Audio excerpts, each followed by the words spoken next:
Welcome to the Geekcentric podcast, and welcome to our spoiler-free review for Invincible Season 3. Mark, we can be the good guys, or we can be the guys that save the world. We can't be both.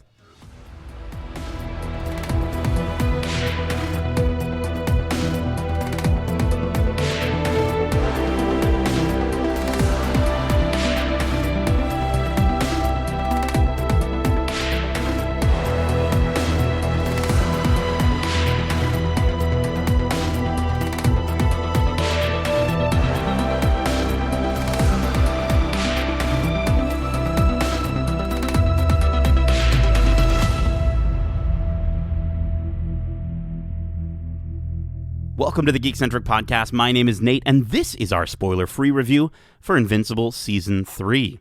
Special thanks, as always, to our lovely friends at Prime Video Canada for letting us watch this season early for review. If you're joining us for the first time, we are Geekcentric, a podcast celebrating the world of movies, TV shows, games, and all things Geekcentric. Joining me for today's very rare in-person review. We're not, usually we do this thing virtually. He's dealing with a power struggle of his own. He's Justin, the justice-delivering, law-breaking Lawrence. I don't know what my power struggle is. I think it's either electricity. Yeah. You said the power went out. Yeah, that's is the joke. Oh, I see. Well, it's not. It's internet. So I have power. Oh, but okay. I have no internet. So okay. But I guess that is a power struggle. That is a power that we live with. It's crazy how your life changes when you don't have the internet, man. It's nuts. Even just talking to you on the phone, I'm more bored. Yeah, you just kept trying to refer to things as we were talking on the phone. You're like, oh shit, we can't. Well, and it's crazy because it bogs down the whole thing. I can't even, like, my cellular network. I've disabled the Wi-Fi, but it still seems to struggle. So yes, here we are recording our first in-person podcast for a while. Like this, yeah. It's been like since 2019, I think. But I think the last time we recorded together was D23, where we did that massive recap in the hotel room. So it's not that foreign, but yeah, it took us a little while to figure out all this logistical crap, but here we are. Here we are. We feel invincible. I feel invincible right now for sure. Getting to talk to you, I think I'm excited to talk about this new season. It's crazy that we're already here. It was 953 days between season 1 and season 2, and now it's half of that, and it feels like yesterday that we watched season 2, part 2. Do you feel like does it feel significantly faster for you? Yeah, it does. I think they delivered on that promise of getting us season 3 sooner rather than later. And I think a lot of that has to do with the fact that after season 1, the show took off, and I don't know if they were necessarily ready to react as quickly.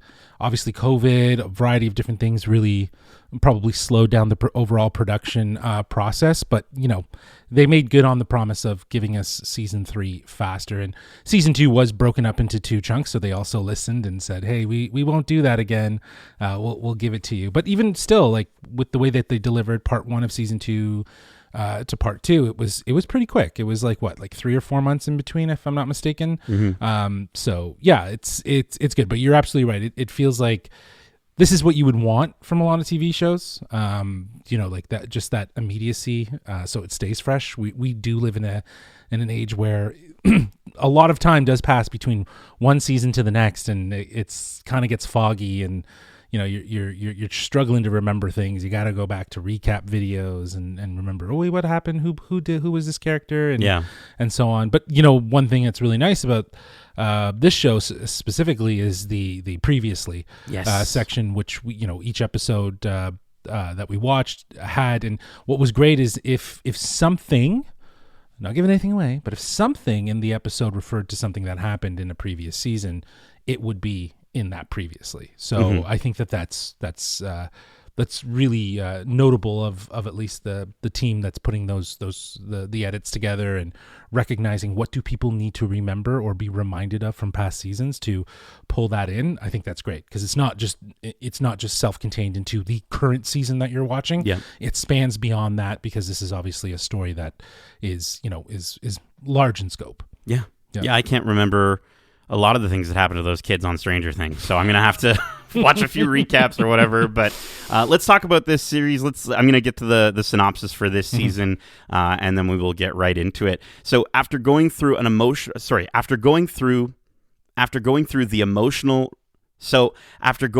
emotional ringer last season, Mark finds himself in a good place for the first time in a long while. He's working with Cecil to get stronger, helping the Guardians where he can, moving back in with his mom, and being an older brother to Oliver. What could go wrong?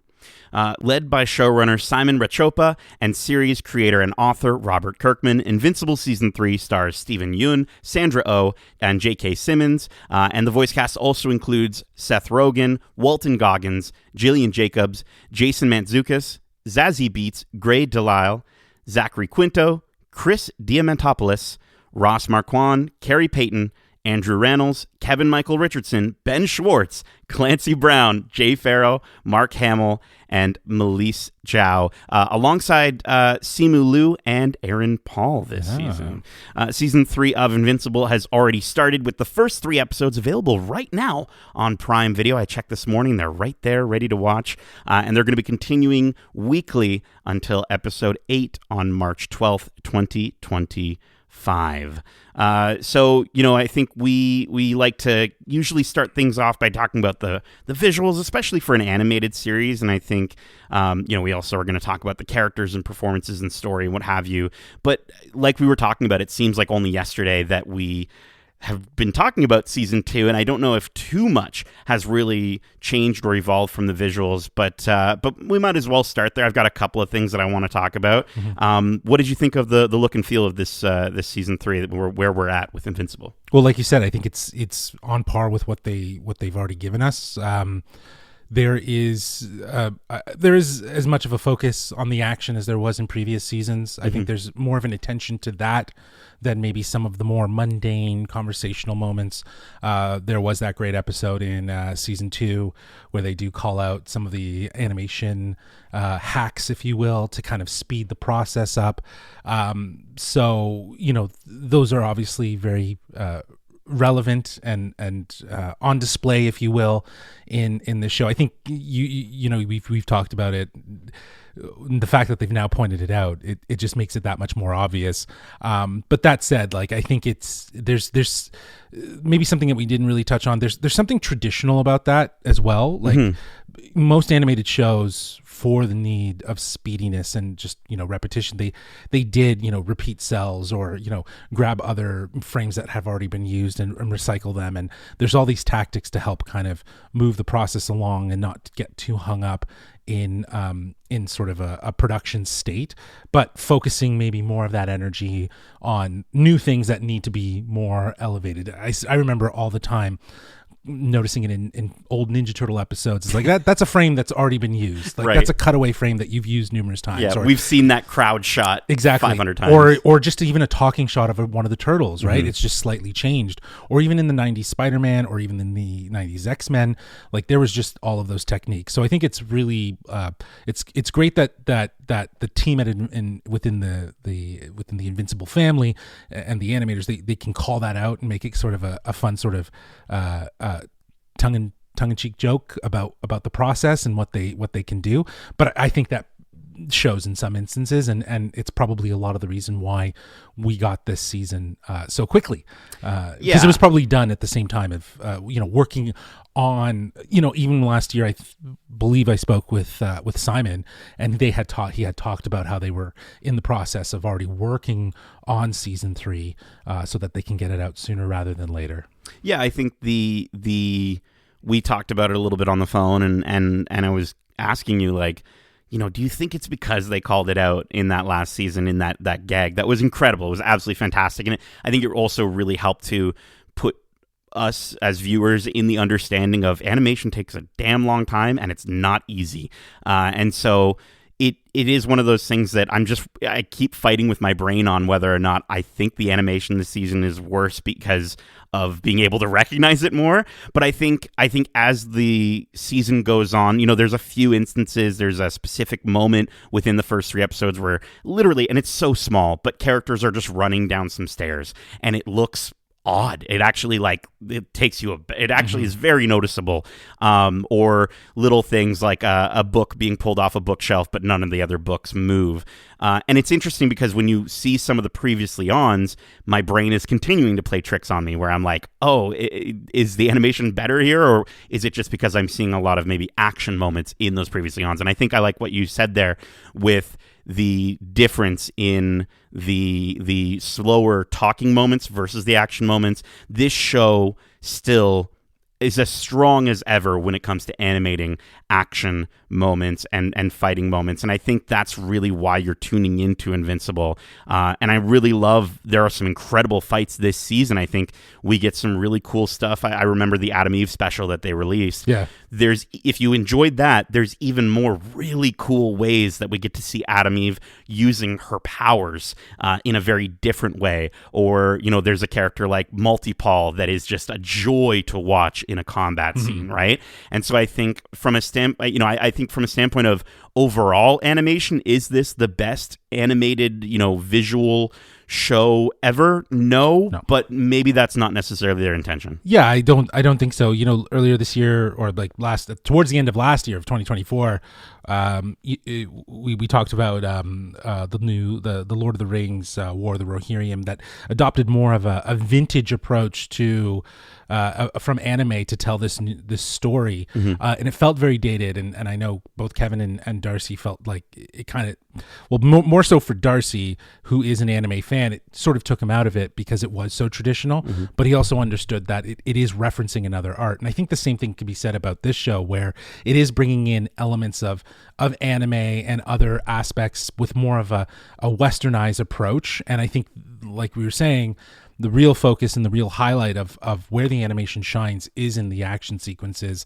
The more mundane moments feel a lot more simplistic, a little more static, with not much movement in the background, or just very little frame repetitions. Like just little things like that. Like someone's hand comes up, holds for a frame or two, comes back down, and then you repeat that, and they're just background characters, right? So I think at the end of the day, those moments are meant to just move the story along. And I don't know if that attention, like we are so blessed with animation, with the attention that some of these studios have. Like we'll talk about it forever, but Arcane and Fortiche, and there's the attention to how everything in the frame lives and breathes. I think that's okay for a show like this, because really at the end of the day, it doesn't impact the story. In my mind, at least, it doesn't. I understand that it might take us out at certain instances, but for the most part, I don't feel like what we've seen as maybe shortcomings or quick hacks for animation has affected the narrative. And for those talking moments, I think the part that really shines, and the part that is the reason to enjoy them, and the reason they're able to stay so powerful and work so well, maybe a little less on the animation on that side, and definitely more on the performances. And so let's talk about some of these performances. I mean, if you go back and listen to our season 2 spoiler-free review, we've probably went through the entire cast. And so if you want to hear our thoughts on their overall performances, a lot of it is continuing into this season. I think this season is very much about continuing to reconcile with the past and with what happened in season 2.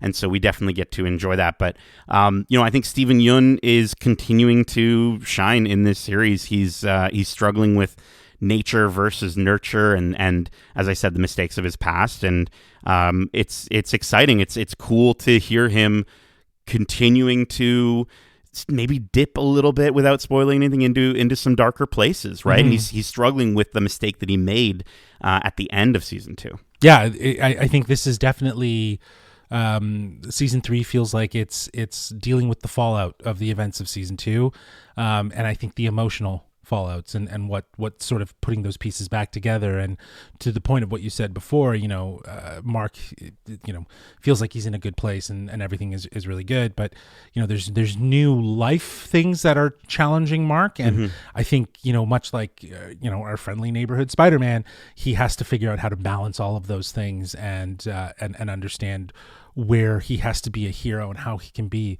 the best hero while also being the best brother, the best son, and the best partner. Just having a lot of different things that need to kind of allow him to live his life. And yeah, it's compelling stuff. And I think Steven Yeun, he brings that levity while also bringing a sense of emotion to every instance. So yeah, I've enjoyed what he's been doing, and I feel like this is very much another evolution for his character. Yeah, I think you brought up the fact that he's in a better place. The description says he's in a better place, and I think Gillian Jacobs giving us almost definitely a more confident Adam Eve this season. I think she knows what she wants. She knows what she wants. She's making decisions that I think really allow her to be in a better place this season. And I think it is interesting to sort of see the dynamic between her and some of these other characters, and how, some of the events of previous seasons, how it affects maybe some of them in a different way. And she's able to sort of thrive almost in a way this season, it feels like. I think she's learned, much like Mark, she's learned from last season where she could be better. And I think that's her journey in this season is to be better and to recognize those opportunities, and just call them out. I think that for someone, for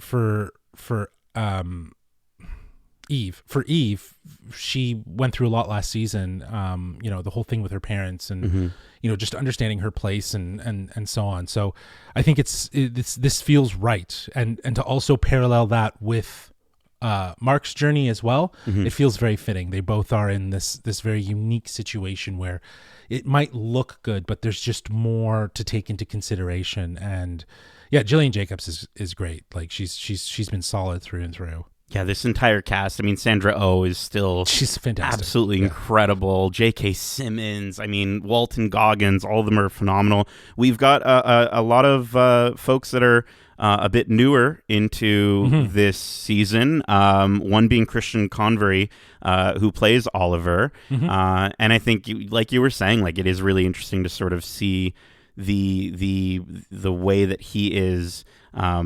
his relationship with Mark and how that's affecting him, and it's another thing he has to deal with, right? Yeah, because he has to be a brother. It's a very unique situation because, I'm not sure at what age Mark, maybe it was discussed in previous seasons, what age Mark was kind of made aware of what his father or who his father was. But it seems like for Oliver, that's all he's ever known. Yeah. So in a lot of ways, there's a lot of trying to justify and for Oliver to understand the impact that Nolan had on Earth, and in relationship to who his dad is. There's just a lot there that they're kind of unpacking, and in some instances it's really interesting to see, like you pointed out, just that relationship sort of mirroring the relationship that Mark and his father Nolan had in season 1, and maybe he tiptoes into that Nolan territory. But I think what's interesting about Mark is that he is trying to find a way to recognize Oliver as being who he is, unlike what Nolan did. Nolan always looked at Mark and said, you should be this. Whereas I think whereas Mark really does find himself kind of going back and forth between that, and we see how that kind of has an effect on Oliver and on Mark and just their relationship. And with Sandra Oh in the mix of it, they're a family, right? Yeah. So and Oliver is like this whole season takes place 3 months after the events of season 2. So Oliver's a little bit bigger. He's a kid. He's a kid. He's a tween, I guess. I'd say preteen, maybe. Yeah. Even so I feel like he's obviously going to grow up quicker. Yeah. And so there's a lot of things that happen with that I think this show is definitely tapping into. And again, just how they tie it back to Mark and his journey, I think is really, really smart. And I love the elements with Oliver, and I love what you said there about his dad is the only thing he's ever known. And so this season, you're going to see how that affects him in his decision making, in his morals, even. And I really like the fact that you're watching this kid, and for the most part, he's correct in a lot of his thinking. He's not wrong, but at the same time, there's a lot of things that you want to disagree with him on, and I think that's just so compelling for a character, and especially for Mark to deal with. Yeah, it also just highlights the opportunity that needs to, like, of what needs to be done to help shape Oliver into understanding. It's a new opportunity. It's exactly. And how do you, he kind of, in some ways, he's probably going to feel like he's dealing with Nolan, right? And he has to figure out how to kind of navigate that. I don't want to talk about them too much because really we've already talked a lot about one of them for the most part. But Multi-Paul, Simu Liu is here. Shout out to Canadian Simu Liu. Lots of great Canadians on this cast, but Simu Liu is one of the latest. I think we've seen. Correct me if I'm wrong. Have we seen Multi-Paul in season 2, or is he a completely brand new character for season 3? I'm not sure. Yeah. I'm imagining that there might have been a reference to him, like Duplicate having a brother. But I don't know if we saw him. And if we did, obviously there wasn't a voice attached to it, or maybe there was. I don't know. I'm dancing around this. I don't know if he was in it. But to hear Simu Liu's voice in this is great, and it's actually a bit different from what you would anticipate. I find feel like there's more gruffness, tough guy attitude. He's a bit jaded. So I feel like there's something there for him to explore. Not to obviously create any sort of parallels, but you think of him being Shang-Chi and the sort of confident, cocky attitude that he kind of has in that character. Well, it's similar to that, but then there's more of not a bad guy mentality, but like a sort of a vengeance mentality. Yeah, vengeance mentality. Like just a bit of a like I'm a loner. Yeah, cowboy. I'm gonna do things my way. Yeah. So, and I think that his character, the journey that he goes on in this season is quite interesting. And the way he uses his powers in some instances is crazy. Yeah. And the show doesn't, going back to look and feel, again, the show doesn't hide from being grotesque. And dark. And being very dark. And take that what you will in relation to what we're talking about. But yes, Multi-Paul is a welcome addition, and I love him. Yeah. We really can't say anything about his character, but Aaron Paul is in this series. We promise you, if you've already seen the first 3 episodes, like, what the heck are you talking about? He is in this series. He will show up at some point. Honestly, the only thing I will say is the moment you hear Aaron Paul, it's like, that's Aaron Paul, but also he's just so good. Like, he's so compelling. He takes on the character that he's playing so well, and I think brings such we talked about like Angstrom Levy in last season with Sterling K. Brown, bringing a presence on screen.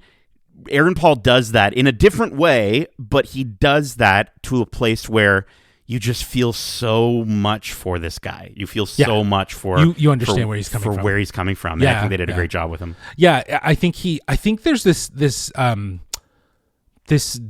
need when people get in a voice booth to have to amplify their performances a bit more from an emotional standpoint, and I think you get that from both Aaron Paul and Simu Liu. I think in the way that they deliver their characters, they kind of bring up their voices a little bit more. Sure. Which isn't a bad thing. I just think that, again, to your point, they really know where to hit that emotion, which makes sense and allows you to feel really connected to the character's motives. Yeah.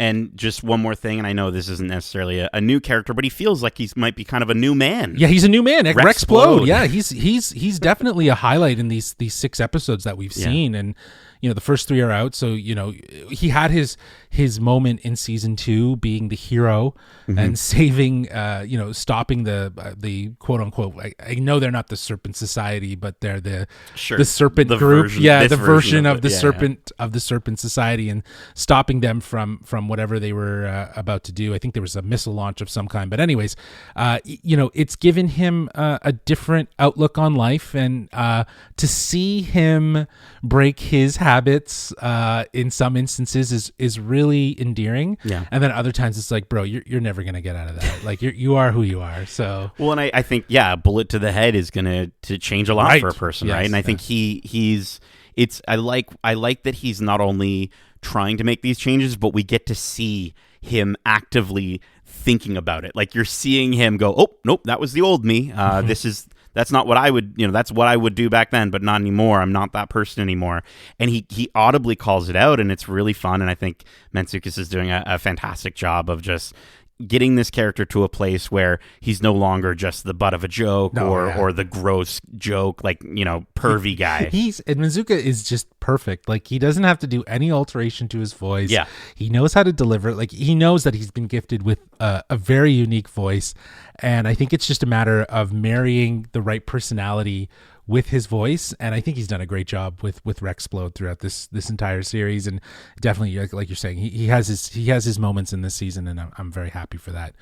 Yeah, this whole cast is continuing to be phenomenal. Mm-hmm. We're going to keep things completely spoiler free as we talk a little bit about just where we're at for season 3 and the pacing and the way that this story is sort of structured. I think something I love about the way that this show approaches its storytelling, and it's the same thing that we got with The Walking Dead, and just how Kirkman does this stuff, but just the idea that they're maintaining the events of the past and the element of PTSD on characters. I think with a lot of animated, especially superhero stories, we sort of get touches of that, right? We always know Batman is going to be affected by the loss of his parents, and that will always come back to him.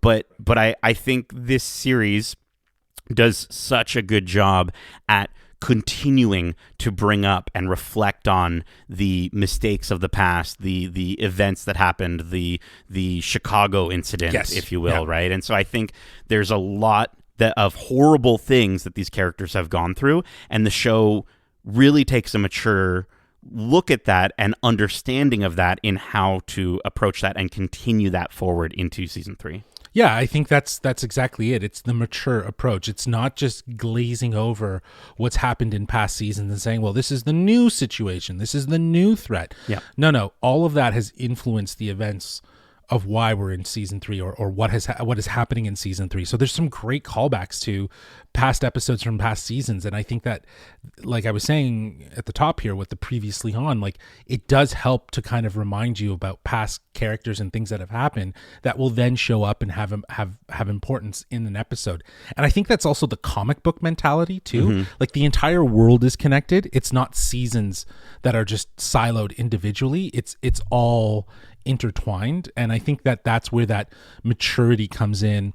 That's where that attention to storytelling, the attention to characters, like you were saying, giving it a real focus on that PTSD, understanding the strains. This is where it feels like it's very boys, right? It's boys parallel, in that it really does take into consideration the human part of what even though they're these extraordinary characters, but what it means to be a hero, and the fact that they might be strong, they might be, bulletproof, whatever, but they have to deal with real emotions and real things that affect them. And to see that unfold is what this show does really well. And I think that this season with the 6 episodes that we were gifted, you really do see that. You see that sort of evolution of it. And it makes me feel like, as we get to the finale of an episode 7, that there's going to be a shift and something is going to happen that's really going to affect whatever season 4 will be. And I think this season we're getting a lot of setup, a lot of moments of oh wow, that was incredible. Is that situation done and over with? Is that character gone for good? And very quickly they will let you know whether or not it's something to look forward to or not. I also love that it's not just Mark, right? It's the additional cast as well. The show does such a good job of maintaining Mark as the main character, but offering enough information regarding the backstories of the rest of the Guardians of the Globe. We get a lot of really wonderful moments that we can't spoil here, but with a lot of the characters we've already talked about, get sort of fleshing them out a little bit more. But there are multiple times this season where we get to see some of these villains and where they're coming from. We get to see villains who are struggling with just paying the rent and why that might lead them to do the things they're doing. And, I think we get opening moments of an episode that really, really help you to shift your perspective on these bad guys. And they're not just bad guys for bad guys' sake. It reminds me a lot of another a phenomenal Kirkman character of Negan from The Walking Dead, right? And just as the first moments with Negan, and I mean, speaking of Steven Yeun, I'm not going to spoil Walking Dead. That's an old show. Who cares? But I'm just saying the amount of hatred that someone could have for a character like Negan and the way they can evolve him and show where he's coming from and adapt to him. There's a really strong emphasis even in the in actual story moments of this season where we get to understand the concept of who a person really is and making up for a situation. Can they be reformed, right? And there's some really cool and interesting perspectives on the idea of rehabilitation, and some that are darker and some that are lighter. But I think it's just really cool that we're watching an animated superhero show where the bad guys aren't just bad guys; they are people. Yeah, exactly. And I think that's exactly it. We're seeing more. We're seeing more of that where villains are villains, sure, by the confines of what makes them a villain, but it's all a point of perspective, right? And I think that, to your point, there's a great moment that really does highlight, villains doing what they have to do to just live. Yeah. And I think that does that make them bad guys? That's really up to, again, a point of perspective, how you see it. Yeah, I think that the one thing that's interesting about this season too is delving more into the I think the empathy, having empathy for each other and individuals, and understanding, like you were saying, where they're coming from, rather than making such black and white decisions of no, you're this, no, you're that. Yeah. I think it's about they're trying to have an understanding of putting themselves in each other's shoes to understand each other's perspectives. Again, that sounds extremely vague because we're going spoiler free, but I think even as a thematic element to kind of, as you're saying, explore that in a mature way, it's very similar to, again, like I pointed out, The Boys. Yeah. In the ways that we understand the characters not just being good guys and bad guys, but what drives them. But I think, like the world of The Boys, there are still going to be some very just goofy, crazy bad guy characters, of course, that we still encounter. Not every single one of them gets the time to be fleshed out in that way, but it is nice that this show, even though it's focused on Mark, doesn't it allows itself to stray from that main storyline and spend significant portions of time with some of these additional characters. So really good stuff. As we've been saying, we've only seen 6 episodes out of the total of 8. So we're not going to give our traditional score. We haven't seen the season in its entirety, so we can't. I mean, we're pretty positive on it. I really, again, outside of some of those small animation things that we're noticing a little more, I don't really have too much negative to say about this season, but I thought instead of giving a score, we could maybe mention what episode we're most hyped for people to see. So Justin, I'd love you to maybe, kind of get people excited, get people stoked. What's an episode that you are, again, being spoiler free as possible, excited for people to check out? Well, the episode that I'm excited for people to see, because it's just batshit crazy, is episode 3, which is out now. So if you haven't seen it, definitely check the first 3 episodes out. When you get to episode 3, it's definitely a way to end the episode. Let's just say that. So I thought it was crazy, and it really does set the stage for what Mark has to deal with this season. Yeah. Really, at the end, the first 3 episodes are a great example of just kind of, like you said, building towards really establishing what not the threats, but what are the things that are going to consume Mark as we get through this season. Yeah, that's a great episode, and I think Oliver maybe has one of my favorite interactions in the entirety of this season so far with Mark in a moment that just is shocking. For me, I think episode 6, I think it takes the biggest themes of this season that we're talking about, the idea of reclamating with your past and responsibility and revenge, and I think it shows really some of the highest points that this series can go from a storytelling standpoint.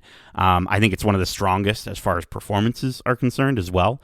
And yeah, we get some really crazy stuff, and I can't wait for the internet to react to it. And I will just say again, having seen 6 episodes, and now we have to wait until like March 6th for you and I to see what's next. We gotta patiently wait, but we do this because we love it, and we're blessed to be able to watch this stuff early. So so yeah, that is it for our spoiler-free thoughts on Invincible Season 3, Episodes 1 to 6. We hope you enjoyed it, and if you did, make sure to subscribe to us wherever you like to listen to podcasts, if you haven't already. And if you want to write into the show with your thoughts on this series or any of the shows or movies we cover, well, let me just punch Justin across the room so he can let you know how you can reach us. Well, they can reach us at wearegeekcentric@gmail.com. That's wearegeekcentric@gmail.com. Or they can reach out to us on Twitter at geekcentricyt, or on Instagram and TikTok at wearegeekcentric. You okay? Oh, yeah. I punched you in the face. You good? Yeah, I'm good. I'm invincible, bro. Oh, shoot. I forgot. Keep in mind, we have a ton of other great episodes covering the latest in movies and TV shows, including our recent spoiler-free reviews for the film Love Hurts, as well as Mythic Quest Season 4, Your Friendly Neighborhood Spider-Man, and Severance Season 2. We've also got some great interviews to check out, like our interviews with the cast and showrunner for Mythic Quest. We spoke with showrunner Megan Gans, alongside cast members Ashley Birch, Jesse Ennis, Naomi Ekperigin, Imani Hakim, and Danny Pudi. Darcy and I got to talk to them about the themes for Season 4, as well as what kind of game they'd create using Playpen, and all their answers were pretty similar in a very 2025 way. So definitely check out those interviews either here on your podcast service of choice or over on YouTube at youtube.com/geekcentric. We've also got a great social clip that Justin put together if you want to check that out on our Instagram and TikTok. We've got a ton more to look forward to in the coming months, including our thoughts on Pixar's first full-length animated series, Win or Lose, as well as Captain America: Brave New World and Daredevil: Born Again, as well as some interviews surrounding in and around all of those things. So a lot to look forward to as we get further into 2025, and we're kind of just starting here. Justin, thank you so much for joining me for this in-person Invincible review and discussion. And as we say, love ya. Peace.